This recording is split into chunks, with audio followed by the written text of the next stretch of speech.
Well, hello everyone. Wow, I cannot believe we actually got this going. And relatively on time. I hope you guys can hear me.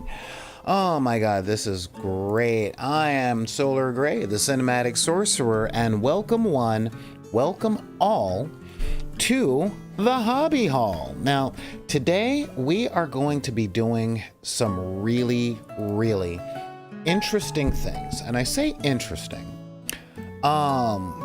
because how can I put this? Yeah, there we go. Oh, well, that's an interesting thing. Yeah, we're gonna do some really interesting stuff. Hang on, gotta make sure that everything is working proper. Yeah, because today we are going to do some real stuff. Now, not long ago, I was introduced to something, and I was just plain floored, okay? Like, seriously, I was floored by a thing, and, how can I put this? It was new and unusual for me to be so shocked, all right? And I mean this, I was super sincerely shocked, all right? But before we get into that, I want to say what is going on to all of my people, and I wanted to do this. Content warning. The following show contains an adult who smokes, potty mouth language from time to time, discussions of fictitious violence and strange childhood materials, along with, well, I don't know, but you know how we gonna be doing it. You know what? It's almost the end of the year. Just get on with the show. All right, fine. Thank you. Okay, everybody, how you guys doing? Let's see who is in here with us today over here on Twitch. I want to say what's up to Commander Root, Drapsnat, M10, Gray Ghost is Nickabull, Neon Arlecchino. I'm gonna start off the show by saying this. Neon, stay under your bridge, man. It's the end of the year. Come on, let's do some stuff, and let's make sure to keep the game fun, or should I say to keep the stream fun for everybody. All right, and let's see. I don't know who's watching over on the YouTube channel, but yeah, I wanna check that out real quick, cause yeah, we're dual casting, so the sound might get a little weird right now. Let's take a look, and yeah, there we go. Boom. All right. So yeah, we're here. We're transmitting on so many different pages, and I need to find my P-Honey. So yeah, I'm gonna give you guys just a little bit of an update on what's been going on. Yeah, the past few, well, the Christmas season is almost over, almost done, and that is actually pretty awesome. I actually gotta say it's pretty awesome. But I got to spend time with a really good friend to the channel, a good friend to us personally, and I'm talking about the guys over at Guildhouse Games in Bellflower, California. Those guys are amazing, and I love spending time with those guys and talking to them about stuff. And I was running some stuff past him because it's so weird. Like, how can I put it? Have you ever noticed that it's gauche to beg for money? You know, it's always gauche for people to be like, hey, buy my merch, buy my book. You know, but everything, and I mean like everything, yeah, everything that you take a look at, trying to get the hobby cam set up right now. It was working until I pushed play, but hey, isn't that always the way? But every single thing that you see out there is essentially a commercial. Have you never noticed that? And it's like weird. But then I notice most of the people that say, "Oh no, never talk about how much money you make," are people that have lots of money. It's actually kind of funny when you look at it. When you look at it like that. Um, so one of the things that I did was I went out to hey Gray Ghost. Oh, cool. Hey, oh, wait, Neon.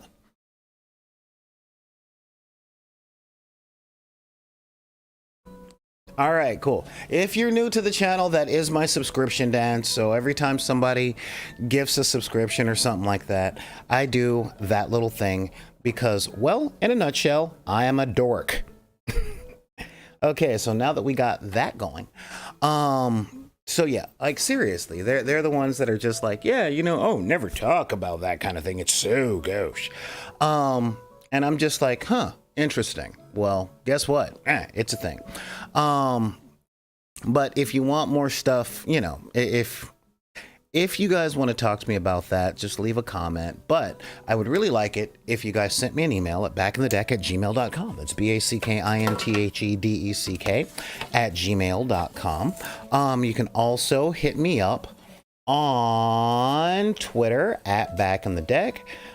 TikTok, you can check out the BidP stuff. I'm working on more stuff. It's just there's so much editing and stuff because I want to give you guys some really I want to give you guys cool content on like every medium, but I don't have any other editors, so that's a thing. Feel free to join the Facebook group Deckers on the Book if you are part of that wretched hive of scum and villainy known as Facebook. And yeah, we can do some really, and I mean like really, really, really fun stuff on that front. So let's see here. Oh man, yeah, Neon Arlecchino holding it down with that 13-month subscription. Thank you, man. Thank you. So yeah, that's a whole bunch of stuff that we are going to be doing and talking about, and it's some really good stuff. Now, let's get back to the regular show. How you guys doing? So, I bet you guys are wondering, okay, well, what are we going to be making or what are we going to be dealing with today? And today, like I said, I found something. I was shown something by my friends over at essentially, yeah, I was shown something by my friends over at the Guild House. It was a little while ago, and I was just enamored. Okay, I was enamored because I took a look at it, and it was just a good game. And y'all know how I feel about good games, and I mean like just really good games. Let's play some good games. I'm all down with that. And this one, this one was called Spacehulk. Okay, and Spacehulk. Well, thank you, man. Neon is like, you're the reason that I installed the Twitch app. Awesome. I'm really, really glad. I could say something really cheeky like, yeah, I know you did. I gave you an offer you couldn't refuse. And yeah, all that stuff. But no, I really appreciate it. And you came up in conversation with a good friend of mine just a couple of days ago while I was setting up a 3D printer at another church. So, you are missed and all that stuff. So yeah, in a nutshell though, I think the problem that I'm having right now with the camera is the cable. So we're gonna work on that. Yeah, we're gonna work on that real quick. But yeah, so I was shown the Spacehulk game, and I'm just like, dude, this is really cool. And when I say really cool, I mean like really, really cool. The whole principle is you're out in space and then you get boarded by monsters. And then you got to fight your way through. And make no mistake, the game is kind of brutal, but it feels, and this is a really big thing about games, like, there's a whole big old line of thought that's like games are about numbers and all that other stuff, and for some people they are. Yeah, not gonna lie about that. Some people just like the way the numbers add up, and we've talked about stuff like that on the show before. Because yeah, sometimes you have a bunch of numbers, okay? And the numbers that you have are what is the term? The numbers are practically pre-decided. And when you're fighting with those numbers, how can I put it? Well, you can have your numbers, and your numbers are set up, and you can play via the numbers, and you can get the highest scores or the most kills or all that stuff. But games are a lot more than just the raw numbers. If you guys are wondering what I'm doing at the moment, I'm prepping some of the stuff we're doing today. Because, yeah, this is, let me just go back there. Let's head in there. I'm also really trying to get my device going. Because I've been wanting to make these for you guys for a little bit, but my camera's being a little weird. And I don't want to stop the transmission. That's something I just don't like doing. So yeah, we're not going to stop the flow. I'm just not going to be cutting to the gameplay camera or the camera in the hobby hall, because for some reason it's just not working. And I'm not sure why. Not sure if it's my compy,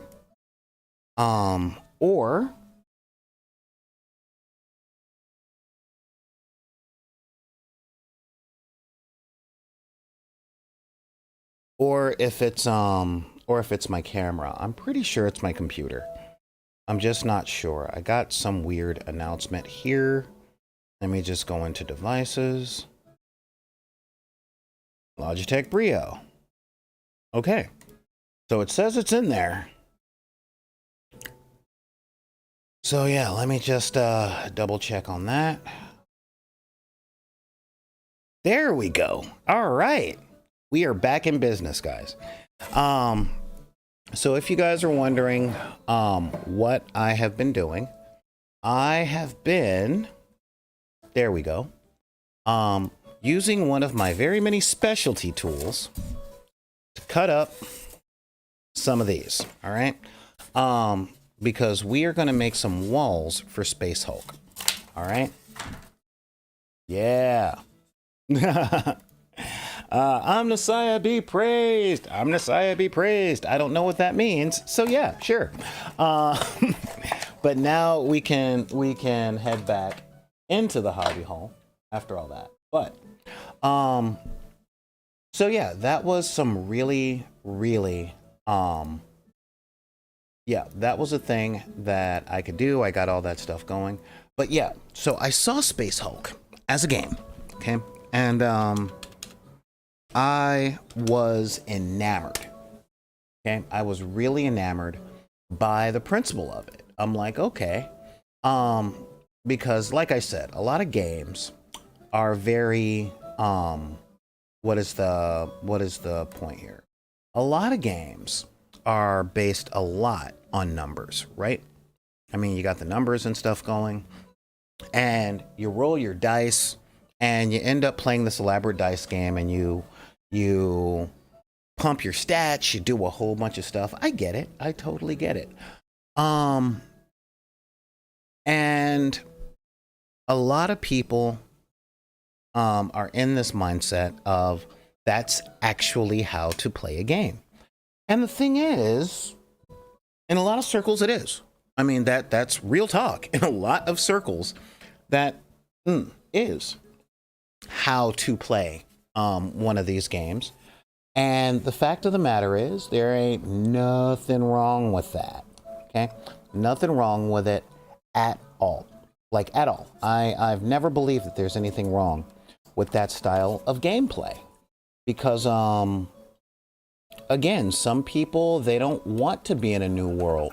They like solving puzzles. Okay? And I am very much one of those people that believe very strongly in whatever you do to have fun, do it. Have your fun the way that you have your fun, as long as you're not hurting anybody. Okay? That's a really important thing. You know, just don't hurt anybody. Oh, I love how people are like, oh, you're on the air. Let me send you a Facebook message. Sorry, guys, I'm on the air. There we go. Boom. That the size? This is the size that we want. Now, the specialty tool that I'm using today is a Proxon wire cutter, or a Proxon hot wire table for cutting foam. Okay, and this thing is one of my favorite tools. I saved up for a very long time for these tools, and it was one of these things where I don't like specialty tools, but a good amount of the time, the right tool, right job, all that jazz. And yeah, a lot of the times there's nothing you can do. So I'm just testing. We got some scrap foam because we're going to be doing something else with those things. And that something else is going to be pretty cool and pretty easy. So yeah, I'm a big fan of that particular dynamic. Oh, that's what they call the God King. Okay. So we got that, but what I'm doing currently is I'm testing the sizes so that we can cut ourselves up some sci-fi walls. Essentially, I watch a lot of battle reports. I try and make some battle reports.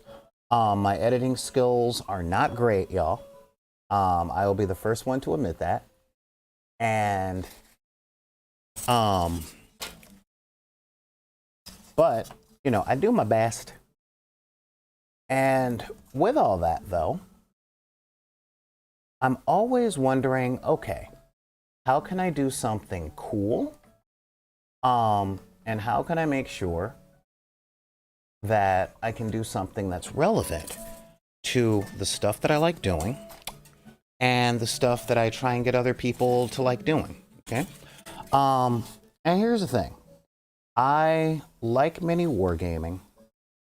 I've always liked mini wargaming because it's very much a way to play with toys, all right? And I was that kid that wanted all the toys growing up, but I couldn't afford any of them, you know?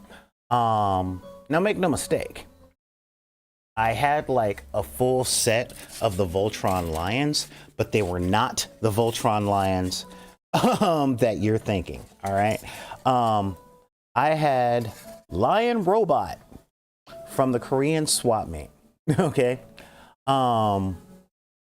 Yes, space. Oh, hey, Mad Wookie. And so essentially, you know, I'm here in LA. We have this thing called the Santee Alley, which is one of my favorite places. And it's one of my favorite places because I grew up in a time and realm of commercials. So many commercials. Oh my God, everything was a commercial. All the cartoons I watched, they were just commercials to say, hey kids, beg, scream, and annoy your parents to go buy you this thing. One of my favorite commercials when I was growing up was called the Transformers. I know you're thinking, no, that was a cartoon and I cried when Optimus Prime died. I did too, okay? I was 10. But here's the facts, guys, all right? And I'm sorry to tell you this. That entire show was a commercial. And they were shameless. The three most shameless and successful shows on TV from my childhood were G.I. Joe, the Transformers, and He-Man. And the second tier was no slouch. I'm talking the real Ghostbusters, I'm talking, and when I say half-hour commercials, the stories were tertiary. The primary thing that they were doing were showing off all these different toys. Okay. Oh yeah, She-Ra. She-Ra was out there, Neon. And there's nothing that kids love. Oh, I was getting there. Okay. Yeah. Just hang in there with me, Gray Ghost. Cause yeah. Now that's second tier. And I say the second tier because these are the ones that, quite honestly, they made an impact, but they were for kids that were younger than us. And when I say us, I'm Generation X. All right. I'm a little bit older. But what I can say is that second tier, all right, that second tier, they were trying to capture the magic of 1983. And I was a teenager in the 90s, y'all. Okay. Even though I was a little more savvy, I was still a teenager in the 90s. And that's when we got that next tier, that can we capture the glory days from the past? And the leader of that was the Teenage Mutant Ninja Turtles. All right. And out here in Los Angeles, okay, in our downtown area, we've got this really cool thing called the Santee Alley. And the Santee Alley is essentially the black market. All right, that's really all it is. The black market, as in, if you've ever played a role-playing game, y'all know what the black market is. Okay, that is the place that you go for bootleg and stolen. And like I said, I didn't have the Voltron playset. All right, I did have the combined robot that was put together with a bunch of with a bunch of lions. But that wasn't Voltron. That was combined lion robot. And I didn't have Teenage Mutant Ninja Turtles. Yeah, exactly. I did not have, hey, Roman Dragon. Yeah, I did not have Teenage Mutant Ninja Turtles. I had reptile ninjas, or sword-bearing reptile ninjas. But you know what? To little kids, who cares? All right? To little kids, it's very rare that you're going to be sitting up going, what is it? You're going to talk to little kids going, you stupid. You don't have the Teenage Mutant Ninja Turtles. That's like dollar store Teenage Mutant Ninja Turtles. 1, 2, 3, 4, 5, 6. Yeah, 6. So there.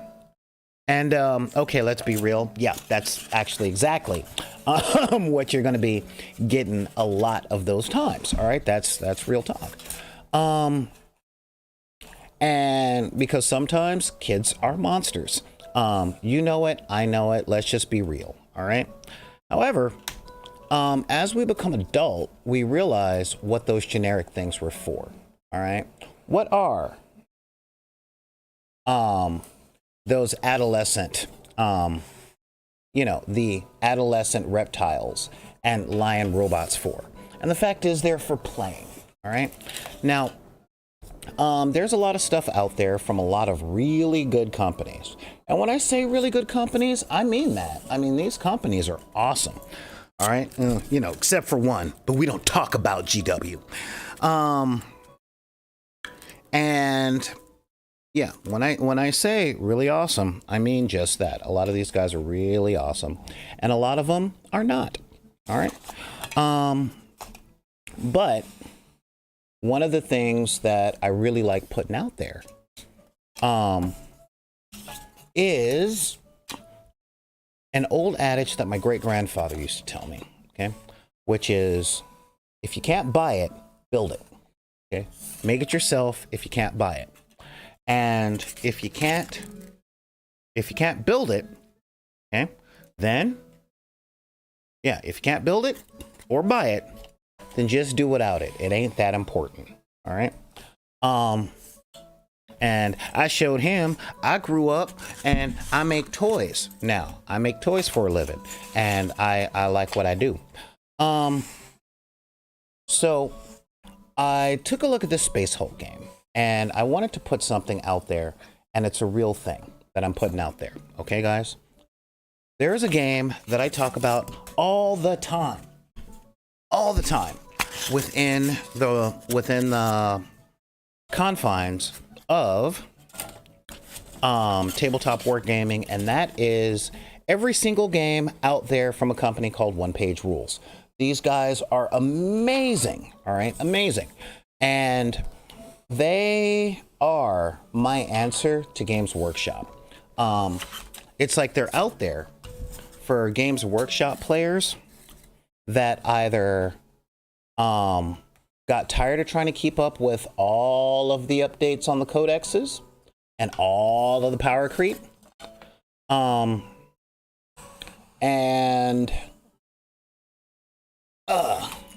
they're putting out a game that's awesome.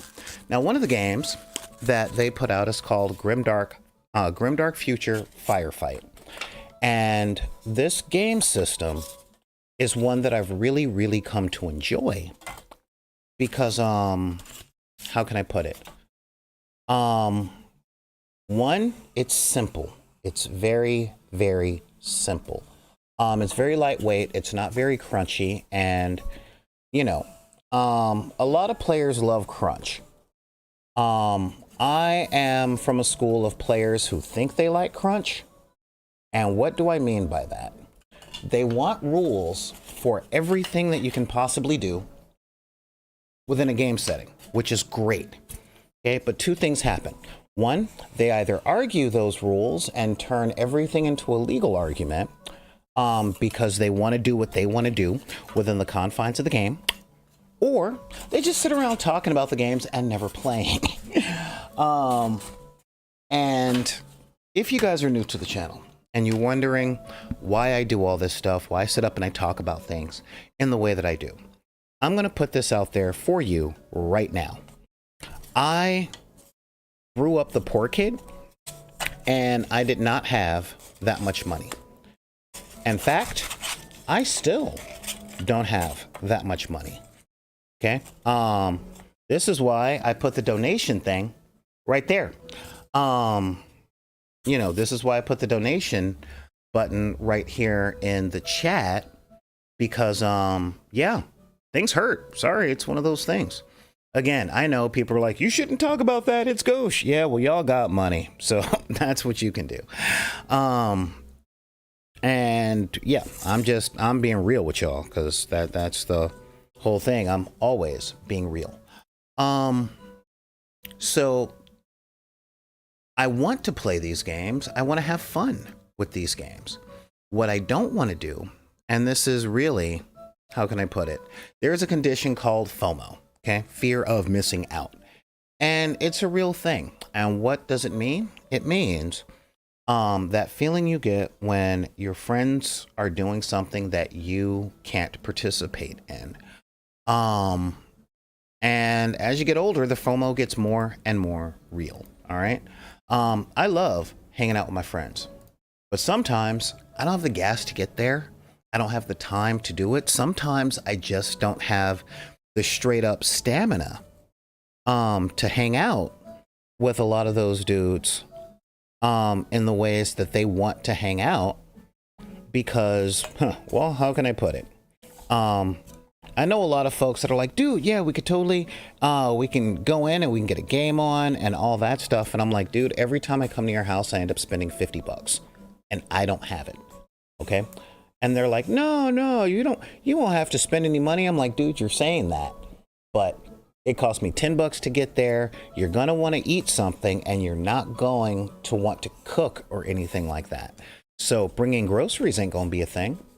And yeah, you order a pizza or you order some takeout from freaking DoorDash or something. It starts to add up. Or when I was into War Machine for a long time, I got stuck chasing the meta because my friends, that's what they did. That was their hobby. So every time a new update would come out, my friends would chase the meta and I would go, cool, I get a new giant robot, and I would never be able to play because they are following the meta. So everything I put on the board, they made sure to take out within the first turn. It was always maddening. But I play different games and I play different games with different people now. So that's kind of a thing. And I'm very much it's not where, but who you're with that really matters. So now that we got those. All right. So what we're going to do, okay, is now that I've got a lot of my pieces put together, let us head on over. Hang on. Yeah, now that I've got my pieces put together, I'm going to have a little bit of coffee because y'all know me and my magical bean. Love my magical bean. So yeah, so I found the games put out by onepagerules, and I'm like, this scratches my miniatures itch. This is awesome. Okay, I love that this scratches my itch. I love that I can just play this game. All right, I can play this game and I can have fun. It's a little weird. It's a little weird because I'm trying to pull people who have been indoctrinated into the culture of Games Workshop. And it was actually funny. I was talking with the owner of the guild house yesterday, and I'm like, I play this game. The Warhammer 40K stuff is really good. Don't get me wrong. Games Workshop is successful for a couple of reasons, and a few of them are good. And I mean, you know, ethical and principalic. Cause yeah, I'm gonna be straight up with you guys. Their models are gorgeous. Okay, their models are really, really good looking. I love looking at their models. I think those are really, really cool. And their games always start out fun. And I'm just kind of like, yeah, these games are actually fun. I felt that way with Spacehulk. Wow, sounds like bad friends. And I said what I said. If homie doesn't have cash and you got $5, you both eat from the dollar menu. Yeah, I'm with it. I'm definitely with it. You know, it's kind of one of those things. After a while, I stopped getting invited places because I was always the broke one. It's a thing. But as I was saying about Games Workshop, it's good stuff and all that, but it does have very much a cult feel in the sense of, because of their marketing with their sunken cost fallacy, that culture is very much, once you're in, and there is nothing outside of the circle. There is only Games Workshop. Games Workshop is all. And, you know, I'm like, dude, there's so many different games. I was actually there playing a game called Carnival, or Carnivale, which is really fun. I enjoy it very much. And, you know, the 40K players that were out there were like, what is that game? Why are you jumping on the roof? And I'm like, yeah, that's a thing. All right, good. These are just reactions. Yeah, again, I'm like, hey guys, I'm on the air. Don't send me text messages while I'm on the air. Yeah, there are machine cults and chaos cults and stuff like that. But yeah, so once I got into onepagerules, it scratched the Games Workshop itch that a lot of people have, and I was really kind of happy about that. So today we're just going to make some really, really basic walls. And of course, I'm like, when I explain it, I'm like, you know, the Games Workshop thing is, it's a real thing. And it's a lot like being within the Apple infrastructure, okay? With your iPhone and your watch and your iPad and your MacBook and all that other stuff. And sometimes it's hard to hang out with and mess with your friends that got, say, Android or Windows. You know, I know way back in the day when I was much younger, there was a lot of difficulties in software differences, you know, because yeah, you would have certain programs, just certain apps. Oh, that's what they call them nowadays, apps. Certain programs that were only on Apple, and you could only use them on like your Apple IIc or your iMac. And yes, I'm that old, okay? And in a nutshell, there wasn't very much crossover, and I was always a Windows guy because it was cheaper to buy. And if something failed on it, I didn't have to do tech support, or I didn't have to pay for tech support. I could diagnose it myself. So it was kind of like, you know, having a Volkswagen Bug versus having a Volvo. or having a Honda versus having a Mercedes. Um, and that was very important to me when I was growing up because, as I said, I didn't have a lot of money. Still don't. So, oh boy. And he kind of said, you know, the analogy that I use between Apple and Android is almost apt, but the other games that are out there are a lot like Linux just because of the popularity. And I'm like, no, no, no, no, I gotta say it's like this. And he's like, no, because good luck finding people that play those other games. I'm like, ooh, it is like trying to find people that use Linux. All right, fine, fine, that's the thing. You know, it's a real thing. And I couldn't disagree with him on that. Yeah. But it's okay because again, Linux is actually one of the main computer systems that I use. Am I a hipster? No, I'm broke. So I've said I'm broke a lot in this show. So what I'm doing right now, which doesn't show up very well on camera, and it would take me another hour to set up enough cameras at the angle for me to really show all this stuff. So I'm just kind of, yeah, at the moment, I'm just kind of cutting out random shapes because I don't want to waste anything. Okay. So, ooh, there we go. All right. And now I can put this down and we can actually head into the hobby hall and I can show you guys what we are up to. All right. Because this stuff is actually pretty cool, pretty fun, pretty easy. So let me just move some stuff out of the way and we'll be right back. Wait, title card. Aha, BRB. We'll be right back while I handle this. All right, grab yourself some water or go to the bathroom.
There we go. Sorry, guys. So yeah, as I said, so we made some shapes. We made some random shapes, and I'm gonna take this other specialty tool, and we're just gonna cut out some random stuff.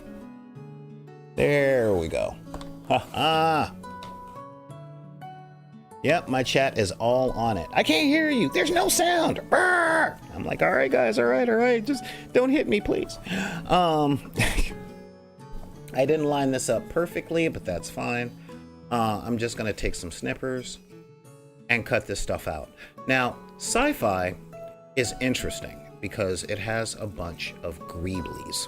Okay, greebles are just random shapes of stuff that you glue on to certain places. I mean, that's really all it comes down to. Okay, and I've got the hot glue gun heating up because honestly, this project has a little bit of prep, okay, and that's the cutting out all the pieces. But making one of these is pretty easy. Here's the downside. These things are kind of addictive to start making, all right? So what we're gonna do with these greeblies is we're just gonna cut them out at random sizes. And I'm using the chipboard for specific shapes, okay? And those specific shapes are sci-fi round-ish, okay? And when I say round-ish, just round-ish, okay? And you can use lots of stuff. You can use straws. You know, straws make for really good pipes. Dead pens. Just go check your junk drawer. See, look, we have a round-ish thing. Now there was an old joke that was used in the show Battlestar Galactica, okay? Which is, this show is so cheap, they even cut corners on the printer paper.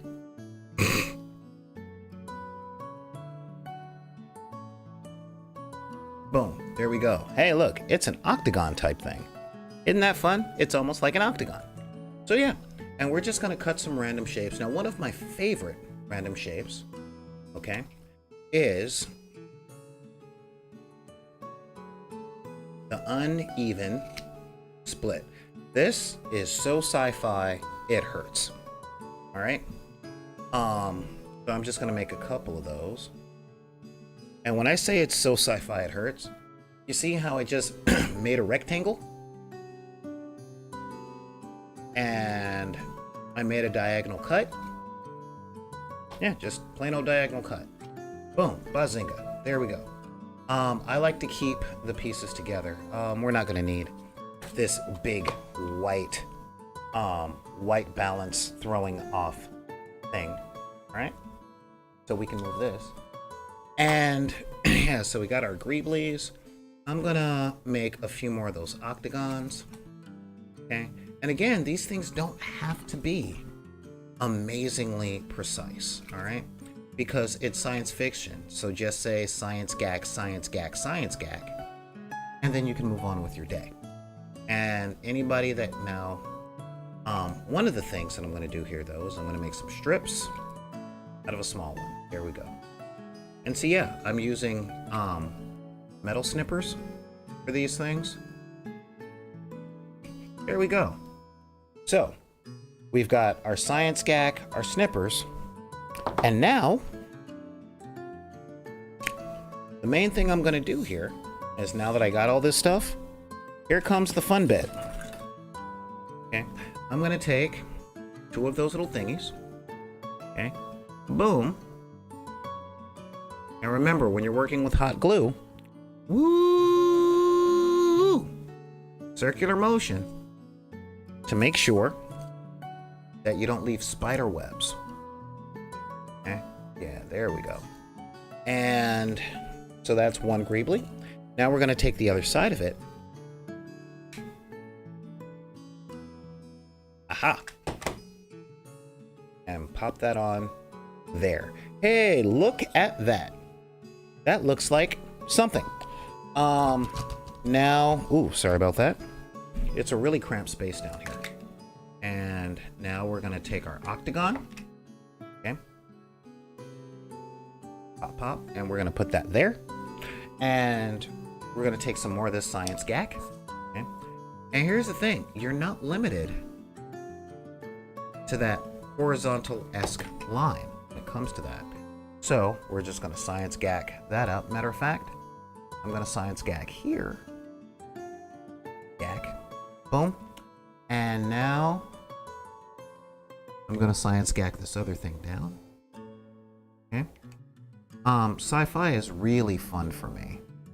What's important here, if you notice, I try and keep this at a square, but when we put them back, we just put that little gap there. And that little gap right here takes it from science gack to science fiction. Haha. So now we're gonna take some of these, just some of these little things. We're just gonna pop those on. Okay, just pop them on here. Make sure you remember what side your glue is on. And what I'm gonna do here is I'm gonna go here. Okay. Yeah, there we go.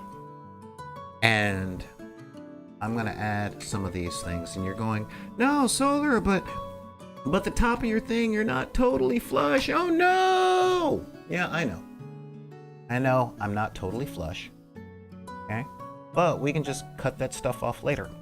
One thing I have noticed though is when we're doing sci-fi gack,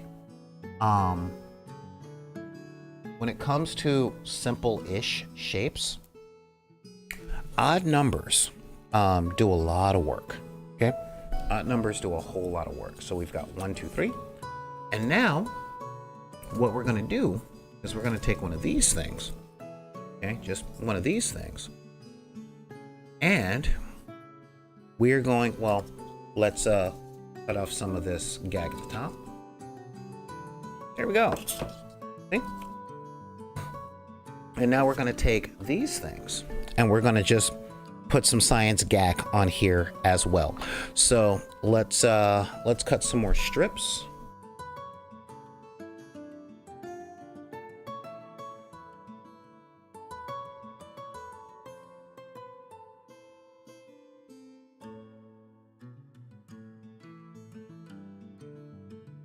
There we go. And now we are gonna, again, gack it up. Okay? Because, yeah. Bang.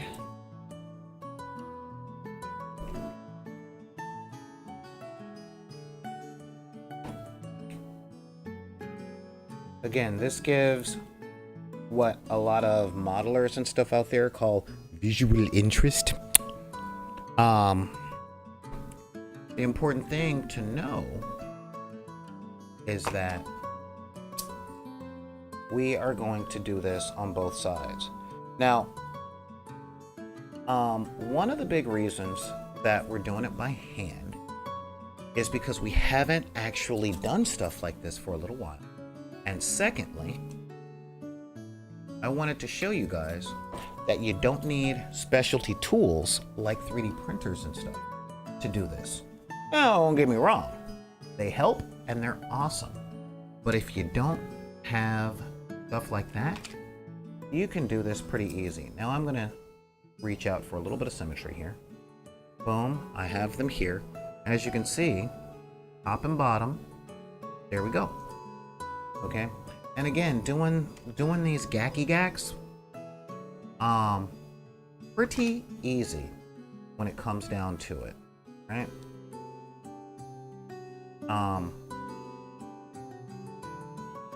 And I'm a really big fan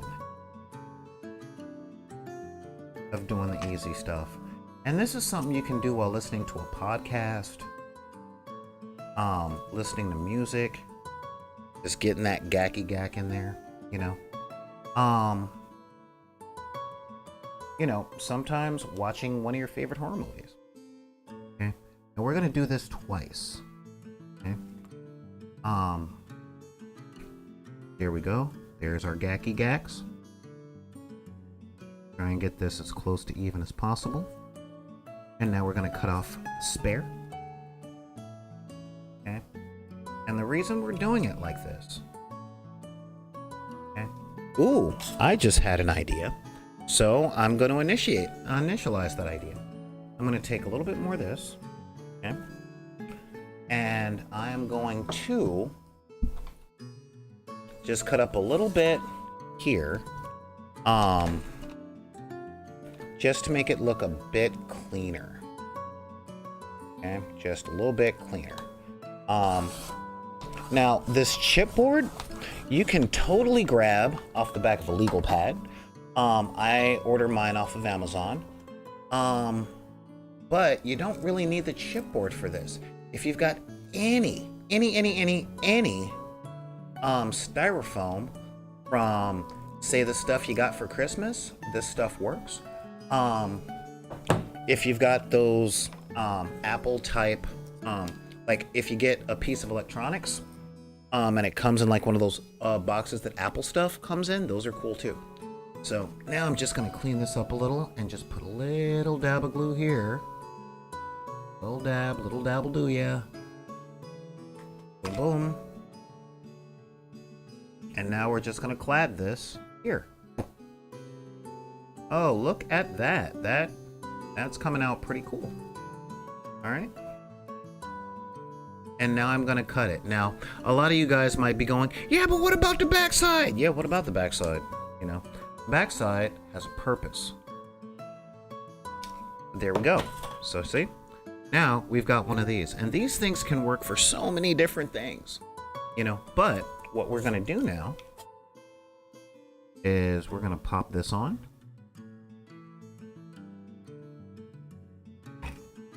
And now that we've got this popped on, look at that. Hey. Now, we've got a wall that stands upright. What? What is this? What is this madness? You know, what is this madness that you put here before me? Now, aha, look at us. See? There we go. It doesn't take that much. And here is one of my favorite bits. Okay? This is one of my favorite parts. You see all of these little scraps? Well, instead of sweeping up, okay, what we're gonna do is we're just gonna put a little bit of glue on here, okay? And we're just gonna console these babies up, okay? Yeah, we're just gonna add a couple little pieces.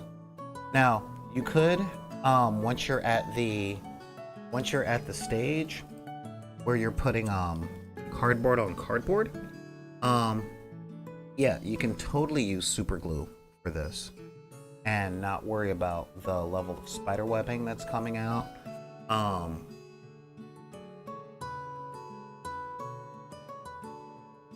You know, but again, the possibilities are limitless.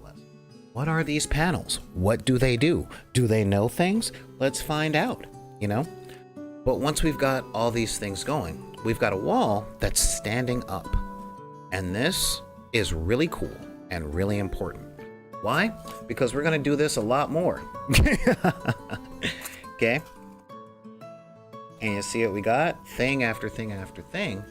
But we also have a second side. So if we do this on the second side, then we've got loads and loads of corridors. Now, if you're noticing, my thing down here is pretty stable. It's pretty stable. It's pretty solid. It could be knocked over. So we can put another one here in the middle for more stability. We can put them here on the sides, okay, for modularity. There's a lot that we can do here. I decided to put it up like this for now because we have a lot more to make. All right. Matter of fact, no. Pop. Okay. We are going to put this here. Yeah, we're going to put this on the very, very edge. Okay. Yeah, we're going to put this on the very, and you're like, oh no, it's ugly. Don't worry. It can be ugly. All right. This is sci-fi. Matter of fact, we're going to do something cool with that ugly bit. And that is, we're going to take some more of our scrap. Okay. We're just going to pop that in there.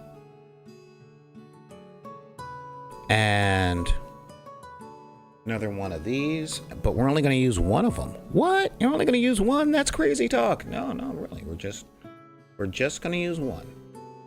Okay. And see, this is all just improvised. You know, I had no sort of plan. I didn't write up anything. I just said, let's make some sci-fi walls. Okay. Because I might want to play some Spacehulk later on tonight. And who knows, I might do that on the air. Or some firefight, some grimdark firefight, in the flavor of Spacehulk. Now, since I went to school for hard science, y'all. Since I went to school for hard science, I've got a couple of things that, I could easily do. Okay? Easily do. And this is, now see, giving it that 90 degree, we still have that thing. So we can take our little guy. Look, I'm that little guy. All right. Now, one of the things that I tend to do, with my stuff that comes down like this is actually pretty simple. Okay. And that is, hang on, we're just going to put that there and pop that on the top here. Boop, boop, boop. Yeah, Wylock's Armory calls this corrugation cladding. Sometimes I call it stuff I don't want to deal with. Okay. And look at that. Okay. Cool. Now let's just put these in because these things don't take that long. Okay. And since this is the hobby hall, we do everything from beginning to end. Alright, who knows? I probably won't get around to playing some Spacehulk tonight. I may finish making these things up. There we go. Put some of these in there, you know. Keep them in there for some interest.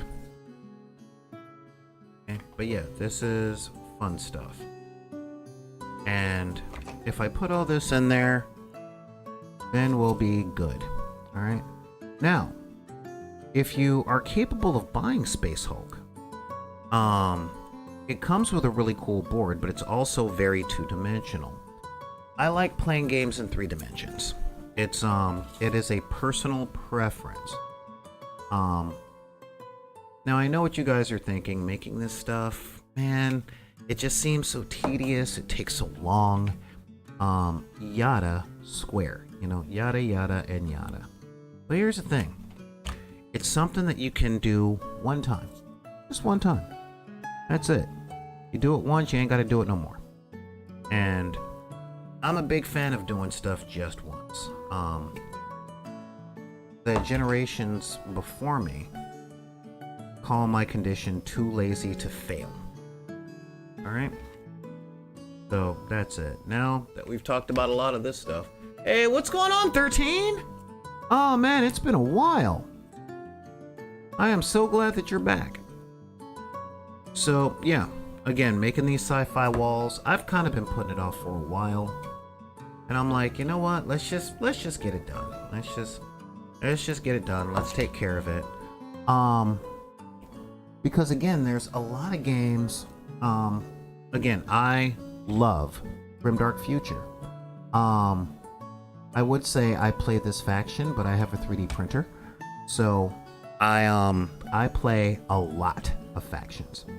And I was reading their thing for the Saurian Star Host. Okay. And just the idea of one, lizard men in space with rocket launchers on their shoulders, jetpacks, and things like that. Yes, please. I'm all in. Thank you very much. But secondly, and this is one of the really big things that appealed to me. In the lore, and they only have a little bit of lore, they said that they are going from planet to planet looking for their frog mage. And I'm like, oh, so they have ships. Well, you know, what if there are battle brothers out there, or space pirates, or whatever you want to call them, and the star hosts are like, hey, you guys got our guy? You got our guy? We're looking for our guy.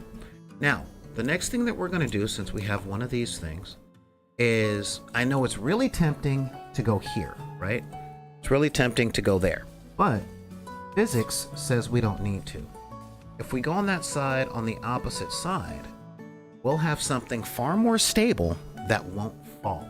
Oh, it's not just that it won't fall, but this will be a lot easier to modulate. And when I say modulate, we can keep things modular without needing magnets. And I know, right? It's like, but Solar, you use magnets for everything. I do. I do. I very much enjoy magnets. But magnets can get costly. But now look, this is something that we're not knocking over. Okay? And we can add more and more while still only having some stuff. So I'm gonna put a top corrugation on this. Okay.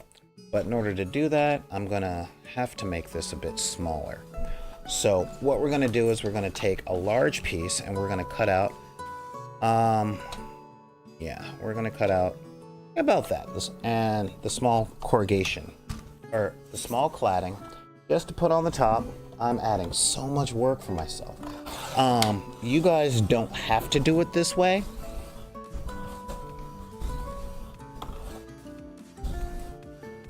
But it looks like that's what I'm doing. There we go. Cool. All right. Now if I turn it over and do that, I'll have a perfectly straight line. But I'm doing this for you guys right now, so. And again, these are my toys. I do what I want. There we go. And let's see. How have I been? It has been a thing. Oh, cool. Thank you, Glenn. All right, cool. Yeah.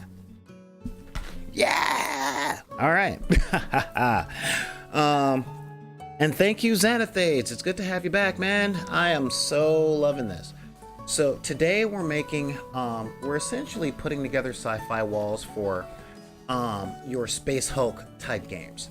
And when I say Space Hulk type games, you can use this to play Space Hulk if you've got the rules. I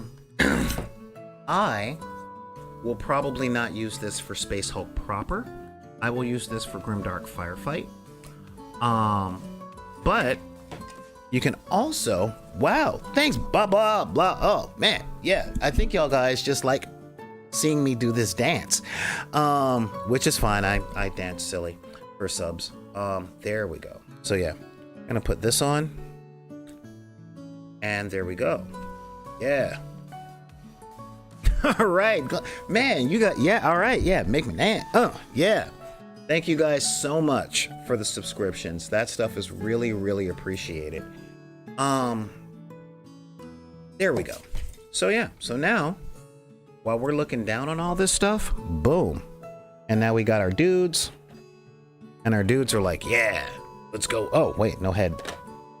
And he didn't like that. So, where's the dude I just had? Okay, yeah, so they can come in and they can do... And this gives very, very much a sci-fi feel, all right? And again, we're just gonna, you know, what are these panels for? Who cares? But we're gonna go to the next step. Now, I'm not gonna black bomb this because, well, quite honestly, that would take forever and a day to dry. But what we are going to do is we're going to slap some paint on this thing. All right? Yeah, that's what we're going to do. We're slapping some paint onto this guy. And we are going to start with black. Yeah, this is Craftsman Black Noir. You know, this is the paint that you literally get from, I got this from Michael's. And what we're gonna do here, there we go, is we're just gonna move this stuff aside. Okay. There we go. And now we shook up our paint, 32 ounces, and this will do you for a while. And we're just gonna use our paint cap for a palette, because we're just gonna go straight onto this thing. Okay? It don't have to be all that stuff. Now, I know you might be wondering, well, why aren't you just using a spray can? Well, we didn't black bomb this. Okay? And of course, the accelerant from the spray can would melt the styrofoam, and we don't want that. Now, I'm just gonna do a really quick paint job on this to show you guys that it can be done. And as you see, guys, this stuff is easy. Now you can get the extruded polystyrene, the pink foam, this stuff. You can get this from Home Depot. I would say it's relatively inexpensive, but it really isn't. Let's see. I know the 2 foot by 2 foot square costs about $8. It's 2 feet by 2 feet by 1 inch, and that's here in Los Angeles, where it just became available for retail again. Before, I would literally have to go out of state and smuggle it in. I'm like, yes, I'm a foam pirate. Yar. But yeah, and then stores started carrying it legally, but they would gouge us for craft stuff because this is insulation foam everywhere else in the United States. Okay, some folks, I've seen a lot of crafters be able to get this stuff for like 2 inches thick and all that. And you cut it with either a serrated knife or a hot wire thing, which is why, you know, I have a steak knife here. I always recommend serration or foam, because if you use just straight up, like a razor blade or something, that thing will go dull literally after about 15 cuts. Okay? If you're lucky, if it's a really high quality one. If it's the kind that you get from, say, the Dollar Tree, you might get 4 passes and then they're dull, and then you have to go through it again and again. Oh yeah, we started the show 13 with my Proxon on the table, because I have a Proxon because I do all this stuff. Thank you, Black Magic Craft, for being such an inspiration. But oh yeah, there we go. Almost done here. Okay, and but yeah, so now that all this stuff is black, we got that. We're just, oh man, did that? Oh, I did. All right, we're gonna have to re-glue that, because it wasn't as straight as I wanted it to be. So we're just gonna redo that, because not everything is gonna be perfect. And I'm not a rank perfectionist. If you guys are fans of the channel, y'all already know I'm not the guy that does everything perfect, but I do like to have squares. Okay, it makes modularity a lot easier, especially over time. So there we go. All right, good. So now that we got that going, we can just keep painting. Okay. We haven't done the backside, and honestly, we're not going to in this episode. But as you guys see, yeah, we're doing all this. Now, I am probably going to cut up a bunch of greebles. Okay, yeah, there we go. See? And Now, the rest of this stuff, oh yeah, and cannot forget the top. Now, this is one of my 99-cent store brushes, and yes, I buy a lot of paint brushes for crafting from the dollar store. Okay, guys? Because yeah, I do not believe that a person should be priced out of the stuff that they want to do. All right, so yeah, there we go. Boom, boom, boom. And look, it's all black, but hey, now it's starting to do some stuff. So next, we have to let that dry. All right. So I guess I'll tell you guys a story, because, you know, hey, what's going on, Grey Ghost? Not everything is going to be perfect. The hell you say? Of course, Mad Wookie. Imperfect perfection feels good, man. Yep. Like I said, there's a lot of tools that I use. But I want to pick like a color palette type thing, but I put my paints elsewhere. But we're going to really do a simple and quick paint job on this. And I'm going to tell you guys a story while I cut up more greebles. Because, yeah, I got to cut up a lot more greebles. Now, quite honestly, when it comes to doing this stuff, you know, you could end up working so many, and I mean this, so many different ones. Let's see, these things are about 6 inches long. Yeah, you could work so many different ones. Now, real talk, when I first started doing this stuff, okay, yeah, when I first started doing this crafting stuff, I was not a great big fan. Oh, thank you, Nerd Soul. Oh my God, dude, 13. You're killing it today. Thank you so much. 5 community subs. You guys are really helping me. How can I put this? You're really helping me not go broke, which is cool. I really appreciate all that, man. So yeah, when I first started doing this, Chaos Bulldog, hey! Oh man, yeah, you guys should really follow Chaos Bulldog and Nerd Soul and RJ the Nerdy Brew. And of course, Tanya the War Mistress, you know. So yeah, those are all my people too. And of course, my mentors at Double Toasted, because those guys are amazing. But yeah, so when I first started doing this stuff, I was really young.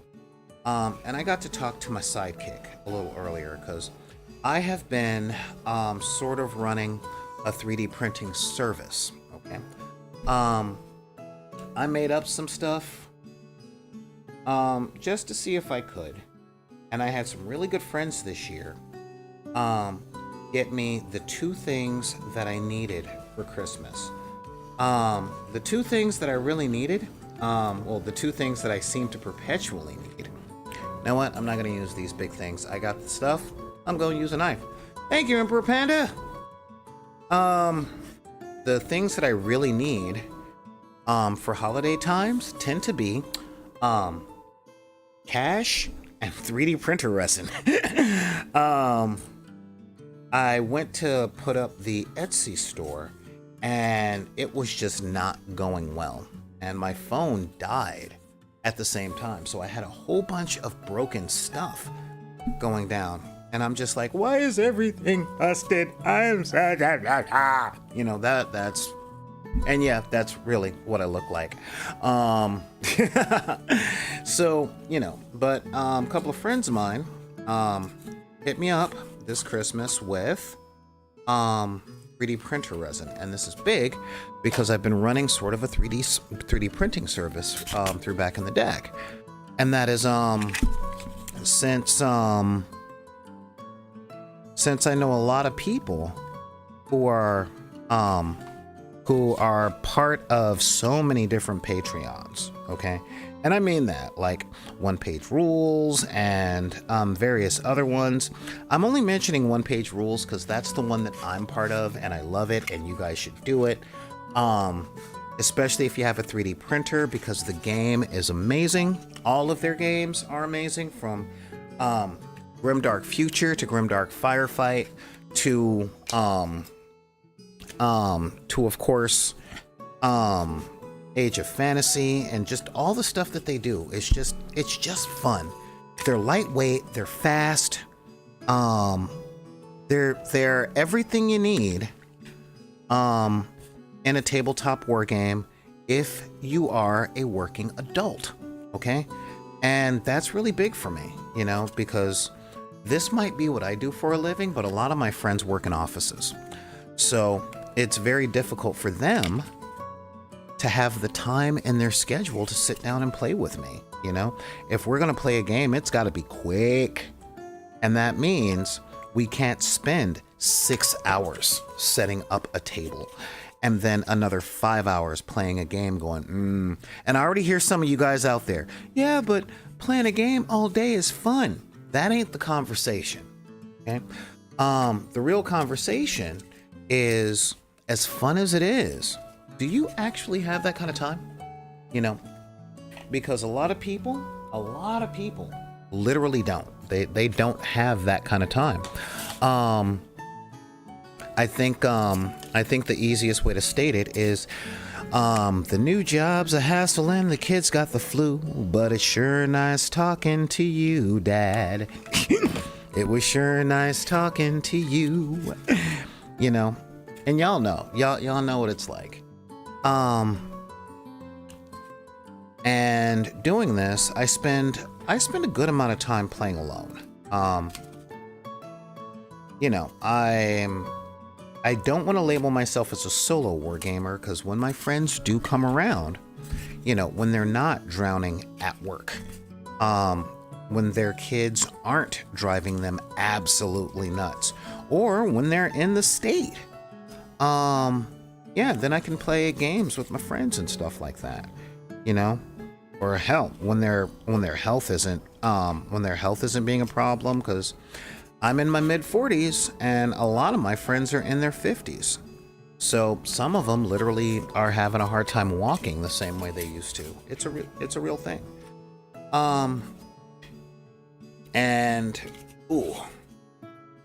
But when I can hook up with them and we can find the time to play games, then yeah, we do just that, and we have a grand old time. You know? Okay, let's see. Gotta make some more of these greebles.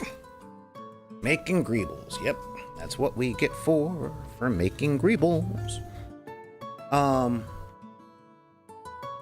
Yeah, the whole greeble thing, you can actually take a lot of time to just make some, or you can pick up like molds and stuff for the greebles too.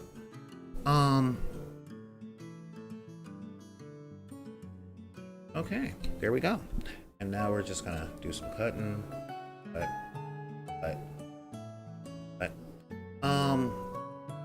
So yeah, now I met some new deckers yesterday.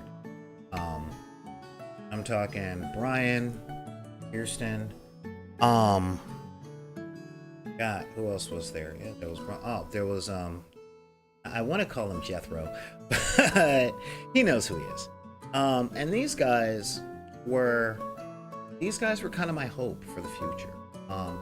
When I was talking to a couple of people, I saw that these guys, they're new and they play 40K. And lol. Yeah, you know. And they're new to the game, and it was actually funny because they were doing something that I heard about and I never actually got a chance to see. And that is they were all sitting around the table and they were painting and they were hanging out, and I'm like, what is this that stands before me? You know, because I'm like, wait, these guys are actually sitting up there, they're painting, and they're wow, this is new. Because I've heard so much about painting parties and people actually spending time together in real life doing stuff like painting miniatures. And I'm like, my aerial just comes completely out. I'm like, what? They're spending time, but wow. And it's now kind of me that's not part of that world. And my heart grew so many sizes from watching them yesterday, because they were having a grand old time together. They really were. And I was talking with them when I was feeding my monkey. You know, that's my way of saying, look, guys, I smoke. It's an addiction, okay?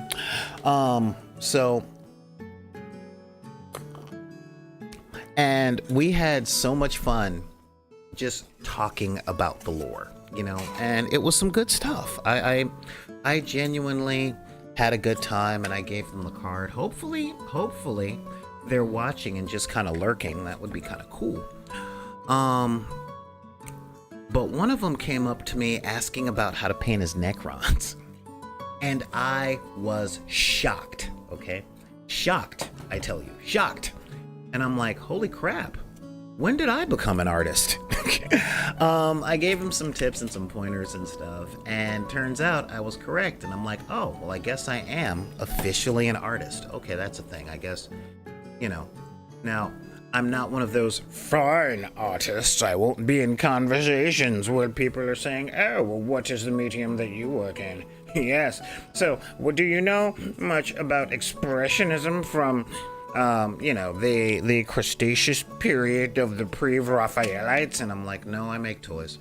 I just like, I like pushing stuff around. Oh, Grey Ghost is like, yeah, always been. You have always been an artist? Cool. I myself have not. I know a lot of artists, and these guys, they were definitely Zoomers, and y'all know how I feel about Zoomers. Okay, y'all know. If you don't know, then I'll tell you. I love Zoomers. Oh my God, I love the generation that my offspring is part of. All right, you guys remind me so much of Generation X at our best, and so much of, like, really, I see you guys and I see the best of millennials and the best of Generation X. And I'm like, all right, when you guys are ready to change the world, y'all let me know how I can help, because I'm with you. I'll pack you lunches, you know. I'm like, okay, kids, have fun storming the castle. You know, that's definitely me. And these guys came into the game, and it was so cool, you know. It was actually funny when I met one of them. I'm like, I'm terrible with names. Wait, your name is Brian? Stand in a T-pose, please. And he stood in a T-pose, and then I started whistling, and I'm like, cool. If you know, you know. And if you don't know, don't worry about it. Anyway, and yeah, because, you know, I don't have a whole lot of stuff. Grey Ghost, I have not always been not this kind of artist, you know. I have always claimed performance art, okay? The acting, the writing, the music, all that stuff, yeah, you know, that's where my art was. But how do I put colors on stuff to make it pretty? I'm like, I don't know, I don't even know what pretty is, you know. I'm like, what do you like, you know? And the guy came up, asked for a third color, and I'm like, you know what, you should probably put like a blue on his crown, because he was painting Necrons. And we had that talk, because I want good guys in my stuff, which is, you know, I mean, I like 40K and all that stuff, and I've been researching it a lot for the channel, okay? And yes, for the channel. And I recognize what it is, okay? It is absurd, okay? It is absurd. It is satire. I love that it is satire. Because, I mean, when I was growing up, I read Judge Dredd. And make no mistake, I never took Judge Dredd as a serious comic series, you know? I'm like, Judge Dredd was never on that level of Superman or the Martian Manhunter or anything for me. You know, I'm like, I know what I'm watching. I know what I'm looking at. You know, this is Dredd. Because, yeah, And, you know, because I am an absurdist and I kind of dig, but I'm like, yeah, I was trying, you know, that question of if there were good guys in the grim darkness of the 41st millennium, you know, who would they be? And of course, the easiest one to state out loud are the Tao, because fish people are there for the greater good. More Tank Girl. You know, and for me, I would say, God, who did I say were the number one good guys out there? Let's see. Well, what do you guys think? Well, I'm trying to remember what I said. Yeah, who do you guys think are the closest to good guys? Because I will tell you this, it is not the Imperium of Man, okay? They are the other N-word. You know which one I'm talking about.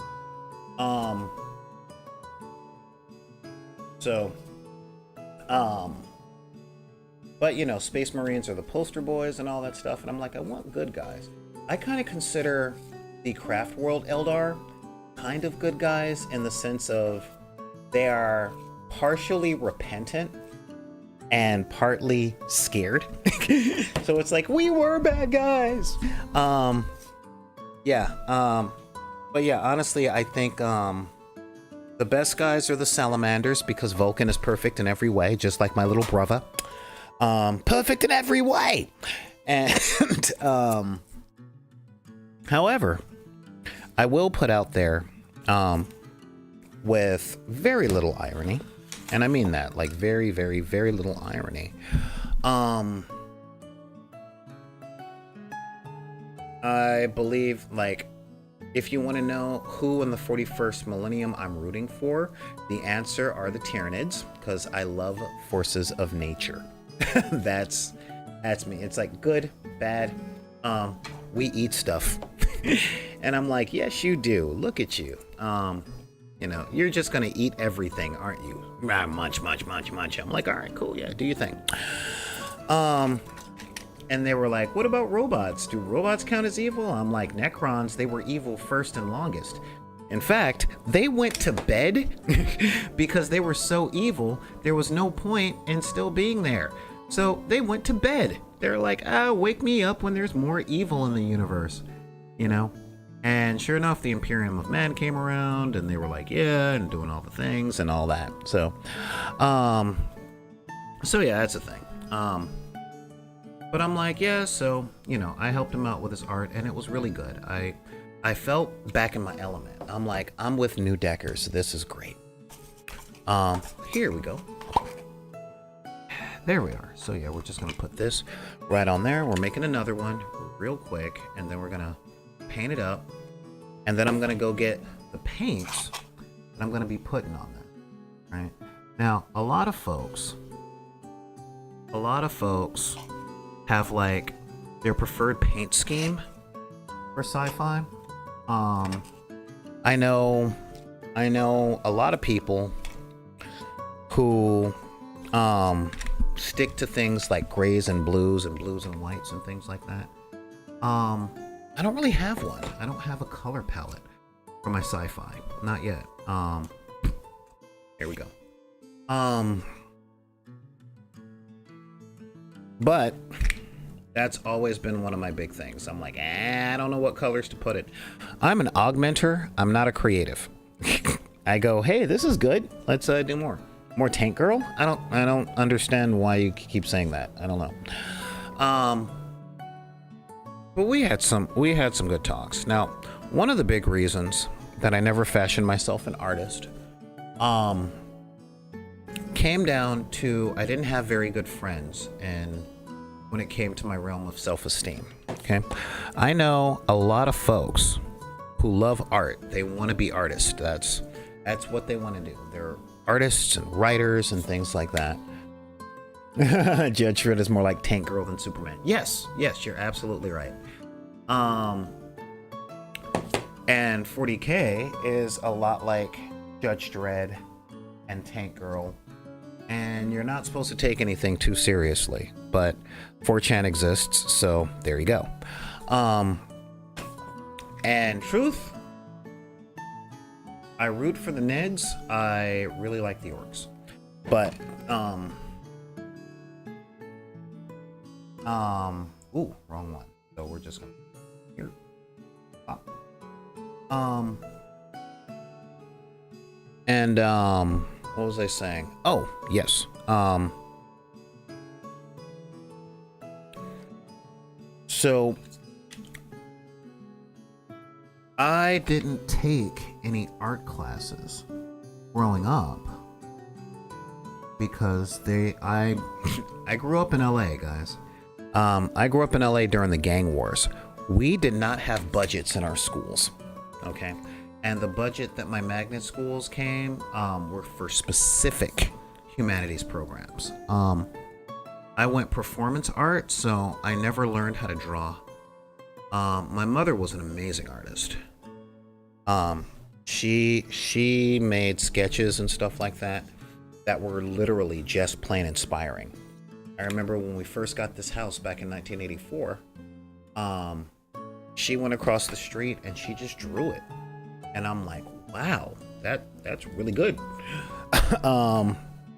And ain't me. That is not me. I am not that kind of son. And yeah. And I've always liked making stuff, but when I made stuff, it would come down to I made something I was proud of. People would be like, yeah, that's really good. But then somebody else that did it, there would be like another costumer, or somebody was like, oh, why are you liking that? When you look close at it, it's terrible. And I'm like, oh, see, back then I didn't know what haters were. And I really didn't understand how many narcissists that I was around at the time. And that did a serious number, not quite on my self-esteem, but on my standards, okay? And this is something that I try and talk with you guys about a lot, because that mindset is very, very, very prominent within the internet space, okay? There's lots of people that will hold everybody up to perfect standards, whether or not they're doing anything themselves. And I want to make it clear to you guys that I don't listen to Taylor Swift. I know you guys are like, is this guy drunk or what? No, I don't listen to Taylor Swift, but I will say that the haters are going to hate. And yeah, just shake it off. Every time we have this show, I make it clear to you guys, these are my toys. I do what I want. Okay? I do what I want. These are my toys. And I'll play with my toys because they're my toys to play with. And the people that are like, well, your stuff could be so much better. Yeah, if I want it to be better. And that's a really, really important thing to think about, y'all. As I said, I grew up in the 80s, okay? And you know what we had in the 80s? Really abusive parents. Abusive parents and abusive teachers, that when a kid would say, I did a thing, and they're happy, the teacher would push back the goalpost, or the parent would push back the goalpost, raise the standard, and tell the kid, or instead of saying this the long way, there are too many people within the late 90s and 20th century and on the internet that just can't let people like things. Okay? It's like you can't like things and you can't be proud of yourself. You can always be better. And people push you to improve, you know? And I get the mindset. I really do. Thing is, though, whether or not that's true, and this is something I want you guys to really consider, whether or not you can push someone to be better, I'm going to suggest my policy. And I can do that because this is my show and you guys are watching. Okay? And my policy is wait for them to ask. I know a dude who, he's an incredible artist and he's successful at it. But his snark turns down his very success. I'm like, dude, you work in advertising, that's kind of cool, but the point is you make a lot of art really quickly for a lot of people. He's like, all I really do is convince people to buy cat food. I'm like, why are you giving away credit? You know, it's something that I can't do. And he hit me up with a lot of things. And what was it? He said something about my little podcast one day, about my cameras, and I found myself justifying myself to him. Because I got used to people demanding that I justify myself, my existence, why I do the stuff I do to them. And I saw him recently. And he's like, so, you ever get a better camera? And I'm like, in my head, well, that shows that you haven't been watching my shows. And second, I don't have it in me. I don't have the snark in me today. And I straight up looked at him and I'm like, I don't have the bandwidth for that. And I walked away. And why? Because I do this show for you guys. You know? And last I checked, y'all liked what we do here. And I appreciate that, you know, I really do. There are always going to be people that are like, well, you can do it better. But you know what else I know in my adult life? I know a lot of folks that have something that I call analysis paralysis. Okay? And what that is a level of perfectionism that is so high that they freeze. They find themselves having a failure to launch because they have their standards are so high that they can't get anything started. And I see them always criticizing. I see people criticizing their own art, their own creations. And boy, howdy, do I see them sincerely criticizing their own progress. And that breaks my heart. It really does. I've known some very amazing people in my time and some really talented people. And those amazing and talented people have the lowest opinions of themselves that I have ever seen. And I'm just like, guys, you know, and one thing about living in the 21st century that I don't like, but I kind of accept it as something that is that people feel bad about themselves almost all the time. And real talk, it breaks my heart. Because I know so many amazing people, so many talented people, and they are so busy beating themselves up and pushing themselves to improve that I'm really afraid for them. Not that they're going to commit suicide or anything like that. That's no. I'm afraid that they're going to be pushing themselves so hard for so long that they are going to look up one day and they're going to be 70. And their bodies are going to be so beaten down. And they're not going to be able to enjoy any of the fruits of their labor or any of the progress they did. They're so busy tearing down where they are right now and focusing on where they think they're supposed to be going that they don't enjoy anything. You know? And I want more for that. Or I want more than that for people. You know? It's funny. I have a friend. We play games. And I see that he comes from a place like that. And I tell him stuff all the time, like, dude, just finish the thing. You know, just finish the thing. It's not going to be perfect because you have a day job that you work 45 to 50 hours a week. You are not a professional painter. You're not a professional crafter.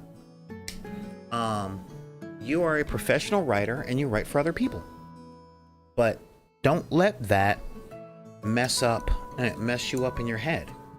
Okay? Just paint the thing. Finish the thing. Learn to use the tool. And eventually, you'll be a lot better than you were. And I had a very good old friend of mine remind me of that. I made some robots on the 3D printer that I'm putting in my Etsy store. Because, one, who doesn't like giant robots? Number one. Because if you don't, you're in the wrong place. We love giant robots here. But second, I found some files that are inspired by, but seemingly legally distinct from, a certain army from Games Workshop. And so I'm like, oh, let me see if I can make these guys and how much they'll cost, and would these proxies cost less than actually buying them from Games Workshop? And the answer is yes, yes, yes, yes, yes, yes. I'm not showing them because I don't know if you guys are watching, you creepy little guys out there. So you're gonna have to, you know, there are protocols that I have in place where you guys can get a hold of me. But yeah, and I showed my old sidekick, and my sidekick was with me when I was playing HeroClix when it first came out in the early 2000s. And we're talking 2003, 2002, 2003. We are talking about the real gosh darn aughts. And they were like, wow, I still remember the days in Orange County when you were making buildings out of comic book backing and Elmer's glue. And just, dude, you have come a long way. And I'm like, well, it has been 20 years. Oh my God, it's been 20 years. And second, thank you. You know, now I could have been like, oh, this is messed up here. But that person remembered where I was. And they compared where I was then, when I had first started all this jazz, to where I am now. Okay? Where I was to where I am. And yeah, I've come a great deal. A great long way. And I bet you guys dollars to donuts, that if you guys did the same thing, if you guys took a look at where you were back then, when you first started all this stuff, and compared it to where you are now, how far have you come? And that's the place. That is the place right there. That's the place where I want you guys to really think about. Okay? It's really easy, especially in the culture that we live in currently, that focuses everything on newness and perfection and marketability. Okay? And you know what I mean by marketability. Your stuff only has the value of the money people will pay for it, right? But that's not true. Okay? You are always you. You're always learning, you're growing. There's just a bunch of really cool ways and really cool measures that you can have about yourself. Okay? And the fact is, you are today not who you were 20 years ago, 15 years ago. And that literally means you've grown in a lot of places.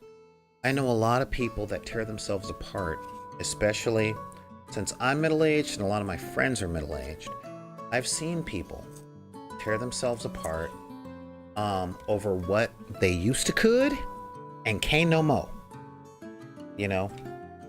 And I'm like, okay, there's a lot of things I used to could. Um, whole lot of stuff that I used to could. I used to could run um run top speed for half a city block and not get winded. Used to could. Can't no more. I used to could name every song on the radio. Well, time passed. I didn't listen to the radio as much. I used to could tell you all the movies that were in the theaters and how they were doing and all that stuff. Can't no more. But guess what? There's a lot of stuff I never could, and I can now. You know, never could, but can now. I don't know when I learned how, but at the time I couldn't. Now I could. You know, there was a time that I never could think about, or I thought about all of this stuff, but I didn't know the techniques. I didn't know the materials. I didn't know where to get stuff. I didn't even know where to find out how to get stuff. Guess what? Can now, showing y'all. All right. Wow, my southern is coming out. But yeah, so I used to could. Hey, what's going on, Daryl? Yeah, used to could, but can now. You know, and this is cool. Oh, yep, that's Daryl. I thought there was a Cheryl in here too.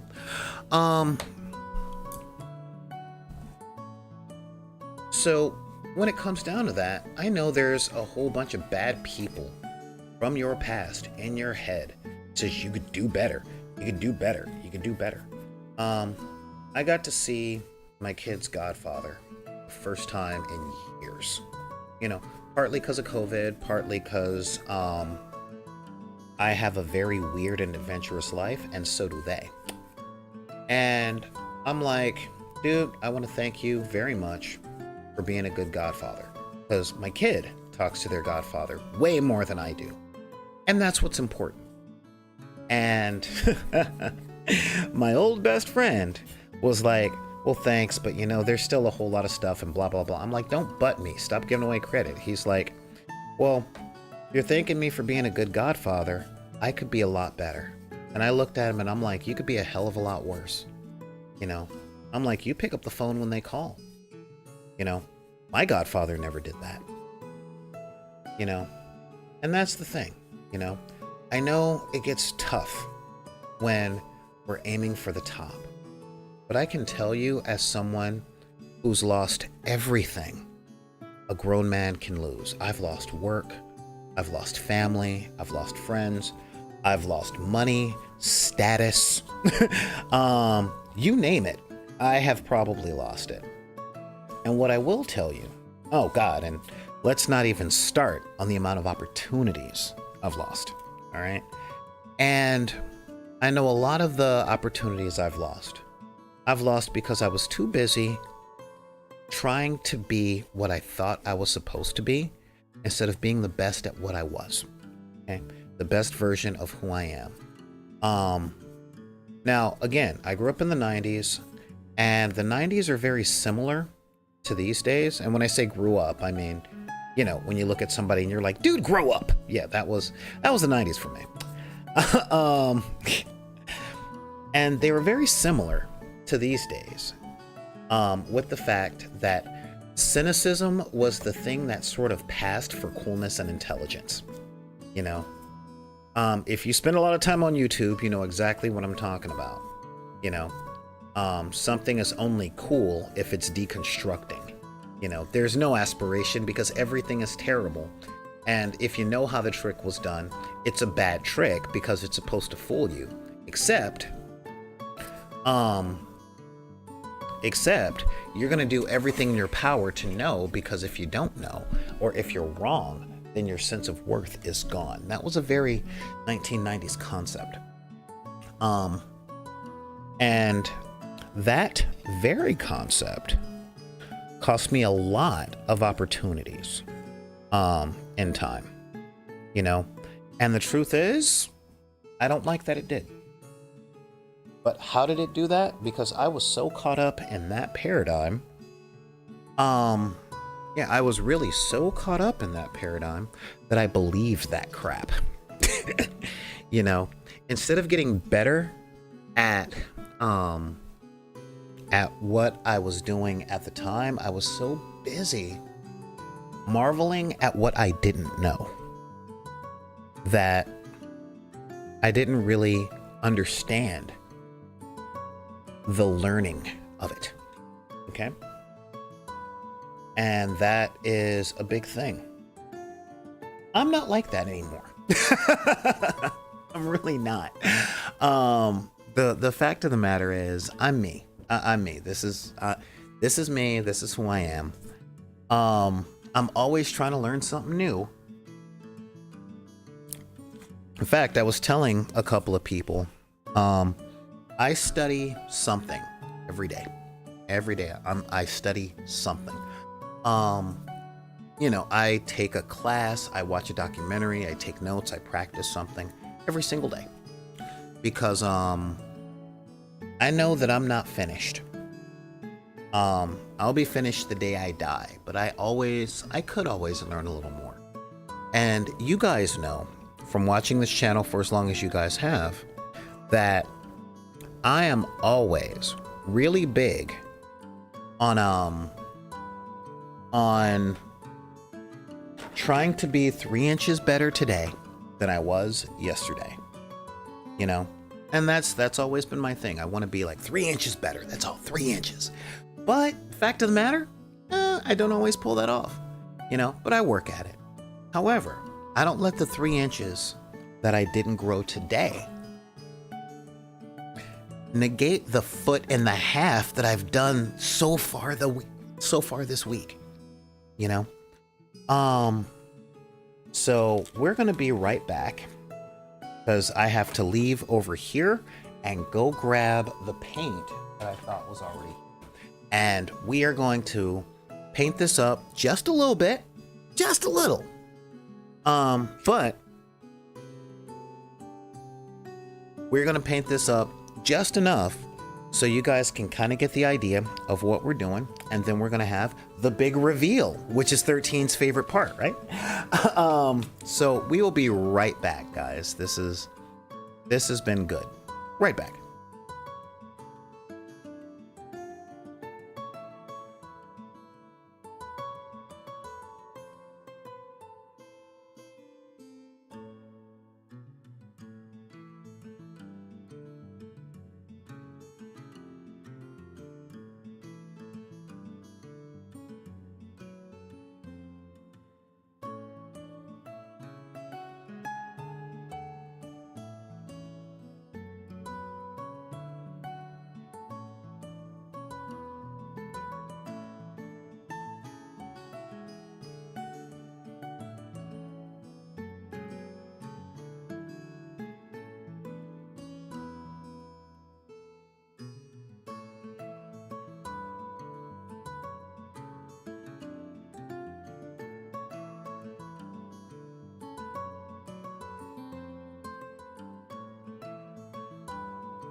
Okay, guys, we are back. We are back and we are doing the thing. So, in case you guys are wondering, like, all right, so how are we gonna do this today? And all this jazz? Boom. There we go. Got all that in there. Now I'm just gonna move this a bit closer. All right. So, yeah. Just cleaning off one of my brushes. Did I drop that? Yes, I did. So this is gonna be a super easy and super quick paint thing. As soon as you get them done. I'll tell you guys, man, of this project, okay, of this entire project, the biggest hurdle in this particular project in making these, and this is really the thing that's kept me away from it, is cutting all the tiny shapes. Now, you can do those shapes out of chipboard. You can also do those shapes out of plain old printer paper. Because what we're going for is wall texture. More than we're going for standard more than we're going for the standard paint thing. We're going for texture. And what is wall texture? People say that stuff all the time. I get it. But yeah, wall texture is essentially how flat the wall isn't, and that's very important. So what we're gonna do here, yeah, there we go. All right, let's head back to the hall and we'll get this started. So as you guys can see, we got this thing going. All right, yeah, look at that. Oh, all right. But we're gonna start with the gun gray from Vallejo Air, okay, and we're gonna do a moderate dry brush. So I'm gonna add like 2 or 3. I'm gonna do 2 or 3 drops in here, and we're just gonna barely drag it, go here, okay. And I say it's more of a damp brush, okay. You guys see that? And now here comes the magic.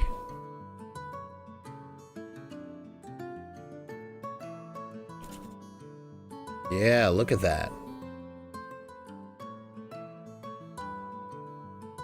Okay, yeah. Okay, and we got the edge highlighting already going. Okay. And again, this is a crappy little brush that I got from the 99 only store. And it works. All right. So, boom. Okay. Matter of fact, our black isn't even totally dry, and that is okay. All right, because this is a used up spaceship. We've got stuff going in this. Yeah, look at that. Okay, and we're gonna add some other colors to this, just to give a little different bit of visual interest. You know, and when I say visual interest, I mean just something else for the eyes to break away from all of the silver. So much gunmetal. You know. But yeah, there we go. Yeah, just a little bit. You know. Don't forget that side panel. You know. Yeah, we're gonna do the side panel over here too. And you see how these panels just pop out. Now, I'm using black and gunmetal.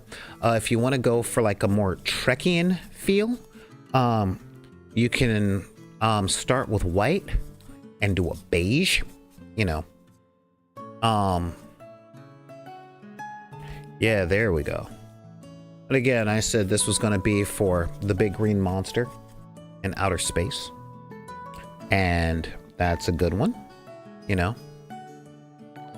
Now, if you really wanted, you could take some other colors like a silver, okay, and do a serious dry brush on top of that. See, yeah, look at that. Oh, yeah. Okay, you can also use craft paint silver for this. I'm literally out. So, yeah, there we go. All right, so, yeah, and remember, guys, thin coats will do you a lot better than thick ones with paints that aren't like Army Painter Speed Paint or Citadel's Contrast and stuff. There we go. And see, those shadows are just really popping in there. But we also want to get all of that for how these guys fit together. Okay. And there we go. Now these things are like a little less than, say, a 1/4 inch thick. You know. That's how big I kind of cut. I cut the walls.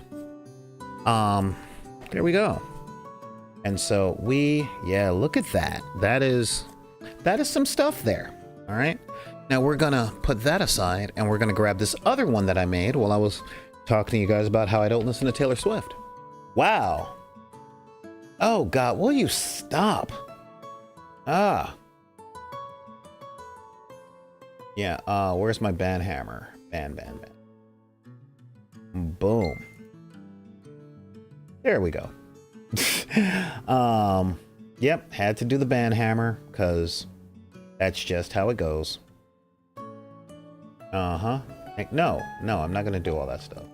My top gifter, yeah, check. Cool. All right, now I gotta get back to their messages. Thank you. Yeah. Ah, yes, good. Band. I hate that. Hate that a lot. Ah, yep. That is a thing. Refresh. Yeah, refreshing my chat. Ah, that's better. There we go. So yeah, and now I'm gonna do this one. As you guys can see, it doesn't take a whole lot. You know? Yeah. As you guys can see, I'm not being super duper artistic on this one either. I'm literally just blah the whole thing on. For now. Okay. And again, I know there's a lot of like Golden Demon aspirees going, no, you're messing up your brush. It was a 1/4. No, you're getting your proportions wrong. Whatever, they're my toys. I do what I want. Let's see. There we go. Yeah. All right, now I'm gonna have to add a little bit more. Yeah, a little bit more out here. Ah. Do. Okay. But again, these things, super easy. Now, the difficult thing is I've been at this for 2 hours with you guys. So what I'm going to be doing is making up a bunch of them. And then after I make up a bunch of them, I'm definitely going to be putting them up on the social media. Definitely putting them up in the chat rooms and all that stuff and on the Discord so you guys can see. All right. But this is something that's really cool for me as well, because when I run my sci-fi games like Esper Genesis or I run Esper Genesis. But if you guys make these up for yourself,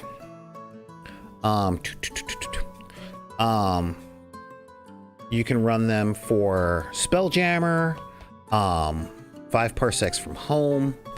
And again, how many times do your players in your space games find yourselves inside a ship?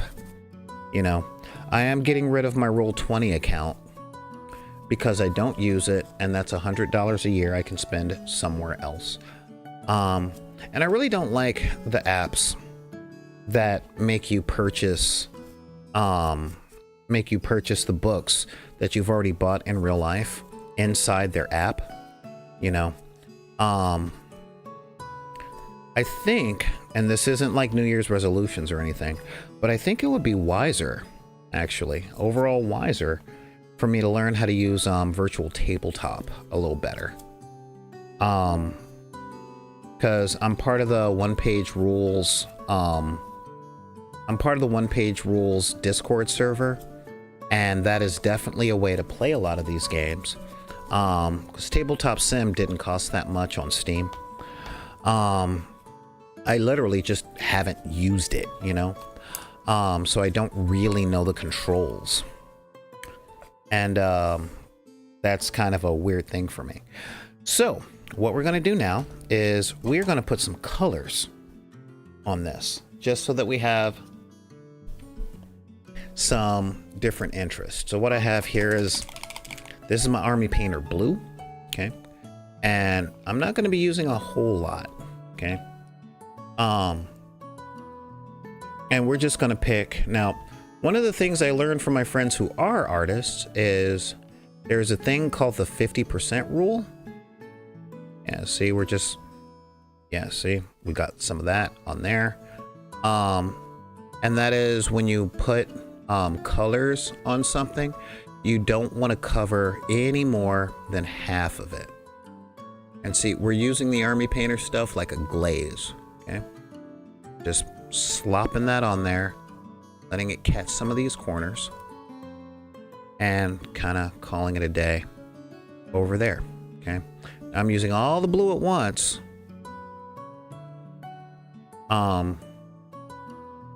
So that once I clean my brush, I can switch to another color. Okay, there we go. Yeah, see, we got a little bit of blue going, and that's a thing. All right, and I want to add some blue to these here. Blue there, blue there. All right, and why not blue across the top? There. Okay. And that was about a drop. So one drop of blue, and look at the difference that all that makes. We got a little bit of metallic going. Now we're going to do that again on this one, but we're going to need like a drop and a half. So that's a drop, and that's a half, because we got more greebles and stuff. Who else is in the chat other than bots trying to advertise my thing? Let's take a look. All right, yeah, still Alisadra, Grey Ghost. All right, cool. I'm glad you guys are still here. Let me check out, yeah, we got Daryl. Cool, yeah, right? Roll20 is not the most intuitive thing. So yeah, maybe I'll do some work with Tabletop Simulator. Because I like the stuff that says, use what you got. And that could be a good place for me to teach games like OPR or Warzone or Firefight, you know. So that is definitely a thing that I could be doing, and I like that idea. So I will probably spend my time and money on that. Okay. Now, one thing that I learned from the Games Workshop culture because of their tournament rules, because I studied them back in the 90s, you know, is one thing I have to say I kind of, sort of, but not really agree with, and that is the 3-color standard, okay? Because we're in 3 different colors, it's just 3 is a magic number, yada, yada, yada. We can do all that, okay? So now, when I got my blue in there, I want to pop this up with another color. So I'm going to go for 2 other colors. Blue is a very cool color, so I'm going to go for Fire Giant Orange from Army Painter. Okay, shake it up nice and good. Just like those haters gonna hate. All right, cool. And we're gonna go back to the other one, and we're just gonna add some yeah. I mean, if it comes out looking a little brown, that's fine, you know. And notice I'm not hitting every single panel, All right. Because I spent a lot of time putting all that silver on there. So I want some of that to show. Yeah, there we go.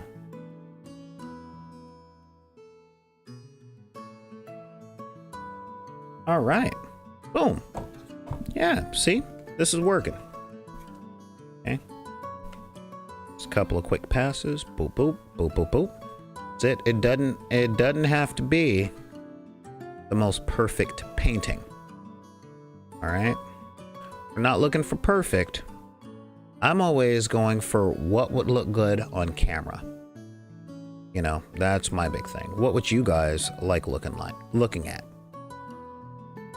You know, and what would you guys feel good sharing to your friends, saying, hey, this guy does some really fun stuff. All right. See, there we go. All right. So, all right. Now, see, guys, we did some really cool stuff here today, and I really like what we got going. All right. Now, the thing that I really like, though, is that these things are really stable. All right. I was actually surprised at how stable they are because of the way that we set up. Because of the way that we set up the supports. Right. And that's a really, really important thing. Here. Oh, well, that's new. So, boom. All right. And now we're going to take this and webcam and just boom. I'm going to make this a little larger and boom. All right. There we go. So, what do we got here? Yeah. All right.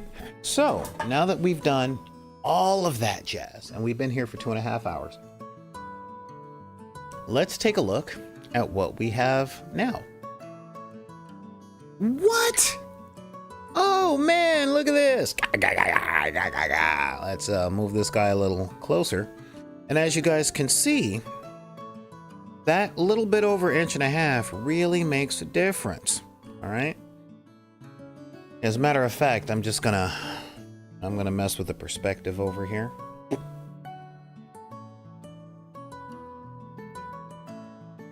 Cause yeah. There we go.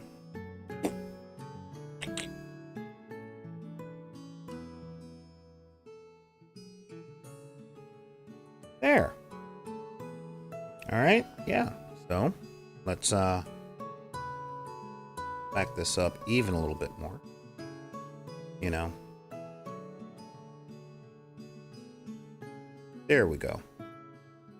If I had more of a zoom lens. That over and boom. So yeah, and the ways that this stuff can come together, I'm telling you, this is like pure movie magic. All right, yeah, so let's take a look. Oh my God, look at that. Look at, oh, dude, it's there. So, all right, I'm gonna change up that angle just a little bit.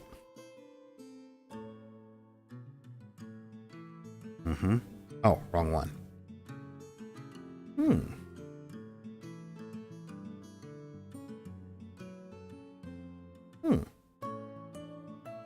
There we go. Yeah, that looks a lot better. Yeah. And see, yeah, coming in here, here we go. And this, again, once I put up 10, 12, 13, 14, 15, done. Now what I could do is I can take these two sizes, and if I wanted to make a silicone mold of them, which I might make a silicone mold of them and just pour them out and let them sit. Okay, just pour them out, let them sit. What do you guys think?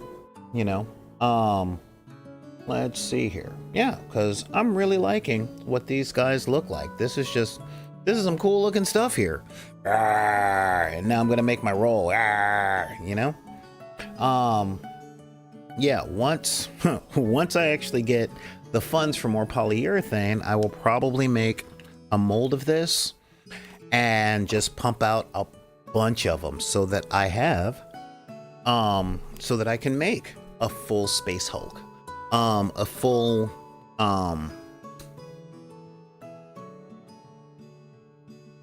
board so that I had like rooms and stuff. And I've got some sci-fi terrain, you know, I've got some consoles and things like that. But yeah, these walls and stuff, it's a thing, and it's a thing that we can easily do. So thank you guys for joining me here today. This has been really, really fun. Major thanks to my people in the chat, like Grey Ghost 82, Alisadra, Commander Root, Drap Snaps, and M10 is Nickable, Mark Zink, Talon Jang, also our guys like Xanathate and Neon Arlecchino, and just all you guys that are watching over there on YouTube, Daryl, excuse me, Nerd Soul, Nerdy Brew, all you guys, thank you so much. Oh yeah, you're looking at it now. Awesome. Yeah, let me just cut right back to that. Yeah, thank you guys. Yeah, this looks so good. I am so happy with the results on this. Matter of fact, I am going to shine a little bit of a light here. Yeah, just a little bit of a light because I can. There we go. Yeah, I mean, just look at this here. Oh, that just looks so good. You know, now I can be like, yeah. And as you guys see, this, it barely cost anything. It really isn't that hard. In fact, I'm going to work out a different way to get these greebles out, because I really don't like, like real talk, I don't like having to do them bit by bit by bit by bit. So I'm going to figure out a different way to do it. And once I do all that, then that is probably what's going to go up on the short YouTube video. So we'll see how all that stuff goes. But I want to thank all you guys for being here. Major thanks to my patrons. We have a Patreon at patreon.com/BID_P. Today is the last day to sign up. If you guys want to help out and be on the patrons for January and all that stuff, because tomorrow's New Year's Eve, y'all know how that's going to go. And you can also, you know, if you guys like what we do and you want to help me keep the computers on and pay the electricity, then head on over to the Patreon, or just a one-time donation right here at the at the address that I just put here in the chat. That would really, really be appreciated. That helps me keep the computers on. It also helps me make sure that I can keep it also keeps my supplies in, like the resin for the 3D printers, the silicone for stuff like this, and all that other stuff that we use to make sure that we can do all of this jazz, because it's a real thing, guys. So thank you for being here.